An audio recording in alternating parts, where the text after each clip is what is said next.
Soujanya case ಯಾಕೆ ಮಾಡ್ತೀವಂತ ಸೌಜನ್ಯ ಕೇಸ್ನಲ್ಲಿ ಪೊಟೆನ್ಷಿಯಲ್ ಏನಿದೆ ಅಂತ ಹೇಳಿದ್ರೆ ಪೊಟೆನ್ಷಿಯಲ್ ಸೌಜನ್ಯ ಕೇಸ್ನಲ್ಲಿ ದೊಡ್ಡ ಪೊಟೆನ್ಷಿಯಲ್ ಇದೆ ಅವರು ಏನಂತ ಹೇಳಿದ್ರೆ ವೀರೇಂದ್ರ ಹೆಗ್ಗಡೆ ಅವರಿಗೆ ಮಸಿ ಬಳಿಲಿಕ್ಕೆ ಅವರಿಗೆ ಡಾಮಾರ್ ಬಳಿಲಿಕ್ಕೆ ಬಹಳ ಬೇಗ ಪ್ರಾರಂಭ ಒಂದು ಹುಡುಗಿ ಮತ್ತೊಂದು ತಾಯಿಗೆ ಅವರು ಕೇಳುವಂತ ಅಪೀಲು ಇದೆಲ್ಲವೂ ಕೂಡ ಏನಾಗುತ್ತೆ ಅಂದ್ರೆ ಜನರಿಗೆ ಒಂದು ವೀರೇಂದ್ರ ಹೆಗ್ಗಡೆ ಸರಿ ಇಲ್ಲ ಅಲ್ಲಿ ಸರಿ ಇಲ್ಲ ಎನ್ನುವ ಒಂದು ಫೀಲಿಂಗ್ ಅನ್ನು ಕೊಡ್ಲಿಕ್ಕೆ ಸಾಕಾಗ್ತದೆ.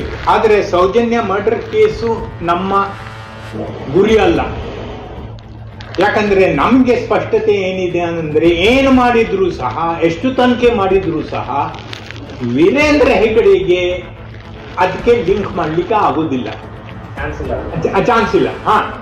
ಬೇರೆ ಯಾರೋ 3 ಮಂದಿ ಇದ್ದಾರೆ ಅಂತ ಆದ್ರೂ ಅವರ ಮೇಲೆ ಆದ್ರೂ ಸಹ ವೀರೇಂದ್ರ ಹೆಗ್ಗಡೆ ಬರೋದಿಲ್ಲ. ಅವನು ಅಯ್ಯೋ ನನ್ನ ಹತ್ರ ಇಟ್ಕೊಂಡೇ ಇವರು ದ್ರೋಹ ಮಾಡಿದ್ದಾರೆ ನನಗೆ ಈ ರೀತಿ ಅನ್ಬಿಟ್ಟು ಅವನು ಹೌದು ಅದನ್ನೇ ಅದಕ್ಕೋಸ್ಕರ ನಮ್ಗೆ ಗುರಿ ಸ್ಪಷ್ಟ ಇದೆ. ಡೈರೆಕ್ಟ್ ಟಾರ್ಗೆಟ್ ಇವನು ಡೈರೆಕ್ಟ್